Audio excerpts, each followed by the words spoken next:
اللہم صلی علی سیدنا محمد وعلی آل سیدنا محمد۔ تو تم کو یقین ہونا چاہیے نبی کریم حیات النبی ہیں، موجود ہیں، تو آپ کیوں شک کی مزاج بنے ہوئے ہیں؟ آپ آفس میں جاتے ہیں، نوکری میں جاتے ہیں، ساتھ یہ چیزیں پڑھتے رہیں، کیا تمہارے تو چلتے پھرتے ہو جاتی ہیں، اور ساتھ درود شریف کثرت سے پڑھیں، یہ وظیفے پورے ہو جائیں، ہر وقت عادت بنا لیں، کیا صلی اللہ علیہ وسلم یا درود ابراہیمیہ نہ چھوڑیں۔ اگر یہ کثرت تم نے کی تو نبی کریم کی وہ جو حدیث ہے دوسری، اس سے آپ کو بے انتہا فیض پہنچے گا۔ جیسے ایک صحابی کو آپ نے فرمایا مجھ پر درود زیادہ پڑھو، اس نے کہا وقت نکالوں گا، ایک حصہ وقت نکالوں گا۔ آپ نے پھر اس کو کہا تیرے لیے اچھا ہوگا اگر زیادہ کر لیں۔ اس نے کہا اور بڑھاؤں گا اور پڑھوں گا۔ آپ نے پھر کہا اور کر لو زیادہ، خیر الک، کہ تیرے لیے بہتر ہے، مجھ کو ضرورت نہیں ہے، اگر تو کر لے تو اچھا ہے۔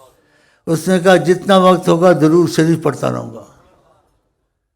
تو آقا جی نے کہا اذن، اگر تو نے ایسا کیا جیسے کہہ رہا ہے، تکفی ہمک، جو بھی تجھے غم ہوگا خدا دور کر دے گا۔ گناہ سے مصیبت آتی ہے تو کہا تکفی ہمک، جو بھی تیرا غم ہوگا، پریشانی ہوگا، تکفی ہمک، خدا دور کرے گا۔ یغفر ذنبک، اگر جیسے گناہ ہو گیا، کوئی بھی گناہ ہو گیا، خدا تجھے معافی میں رکھے، گناہ کی سزا تجھے نہیں ملے گی، اس لیے تو نے اس کے حبیب پہ درود پڑھا ہے۔ ہاں، تو ایسی چیزیں چھوڑنی چاہیے۔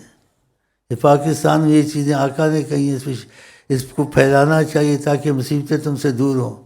تم چین کی دوستی کے لیے پیچھے بیٹھے ہو، ابھی تمہارا لیڈر گیا ہے چین میں تیل کے وہ پمپ لگانے، پتہ نہیں وہ کیا بولتے ہیں اس کو، لینے لگانے۔ تو شعر ہے کوئی کہ ہم نے مانا تم غفلت نہیں کرو گے، لیکن جب تک تمہارے آنے تک ہم موت میں ہی چلے جائیں گے۔ آپ ان کے آسرے پہ بیٹھے ہیں، اور آپ کے پاس حضرت محمد مصطفیٰ موجود ہیں، حیات النبی ہیں، ساری کائنات کو دیکھتے ہیں۔ بتاؤ، تو شک نہ کریں، آقا کی کلام میں شک کرنا چاہیے۔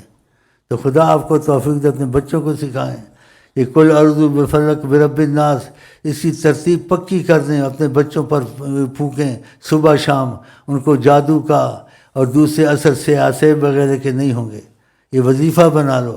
کتنی پریشانی ہوتی ہے عاملوں کے پاس جانا، بچے کا توازن نہ رہنا، عورتوں کے حالات اچھے نہ رہنے، یہ شیطان بڑا دخل دیتا ہے، جنات۔ یہ فرق برب الناس، یہ چیزیں ترتیب ہمارے پاس ہے، وہ مفت میں لے جائیں اور ہمیں دوا دے دیں بس اور پیسہ نہیں مانگتے آپ سے، پیسہ اپنی جیب میں رکھو، بینک میں رکھو۔